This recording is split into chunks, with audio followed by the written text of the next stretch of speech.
Tepuk tangan untuk Rocky Gerung. Oke, Gita. Terima kasih teman-teman mau berkumpul di sini untuk mengalami satu peristiwa berpikir. Mengalami satu peristiwa berpikir. Ini gedung bukan tidak selesai. Ini gedung tempat kita menyelesaikan pikiran.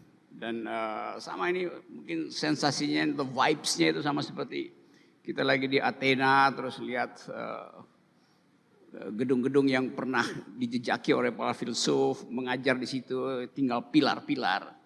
Tapi satu hal selalu saya menganggap bahwa pilar pertama dari demokrasi adalah pikiran. Dan itu yang diuraikan oleh Plato di 300 tahun sebelum Masehi.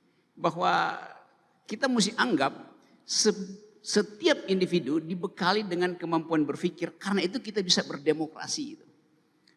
Jadi itu intinya, dan dalam evolusi yang ratusan 25 abad ini kita masih menganggap bahwa demokrasi adalah peralatan yang paling mungkin membuat kita setara.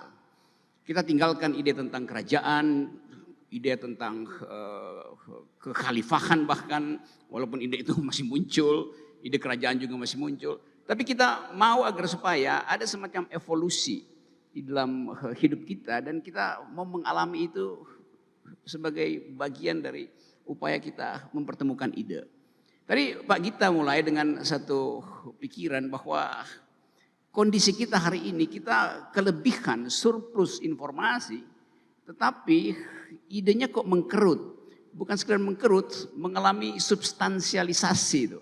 Sehingga dia nggak gerak itu ide itu. Jadi yang kiri udah pasti kiri, yang kanan udah pasti kanan. Itu yang kita lihat, ada 2 echo chamber, yang sana sibuk dengan mengolah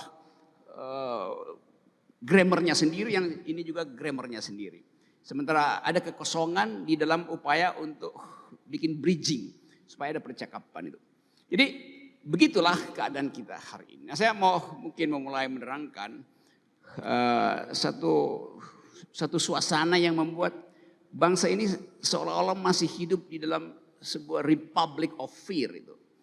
Republik di mana kita pakai sebagai republik, kalau kita ingat istilah republik. Republik artinya semua urusan, semua hal yang sifatnya publik tidak boleh ada kebohongan. Dalam republik larangan utama tidak boleh berbohong. Karena ini adalah urusan publik. Urusan privat Anda boleh berbohong. Anda boleh sembunyikan WA Anda dari selingkuhan Anda misalnya. Dan selingkuhan Anda juga pasti sembunyikan dari selingkuhan dia yang lain gitu. Karena itu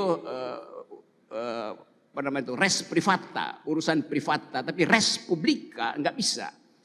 Nah, kita mau coba lihat itu, bahwa bangsa ini akhirnya menyerah pada keadaan yang kita sebut sebagai, kok kita gugup untuk berpikir ya. Takut untuk masuk dalam percakapan. Dulu keadaan itu digambarkan dulu oleh Animal Farm yang ditulis oleh 1984 oleh George Orwell. Dia bilang bahwa kita sekarang dikuasai oleh ketakutan karena the big brother is watching you. Apa namanya, tokoh besar itu lagi mengamati kita. Dulu the big brother is watching you. Di kita sekarang, the big data is watching you itu.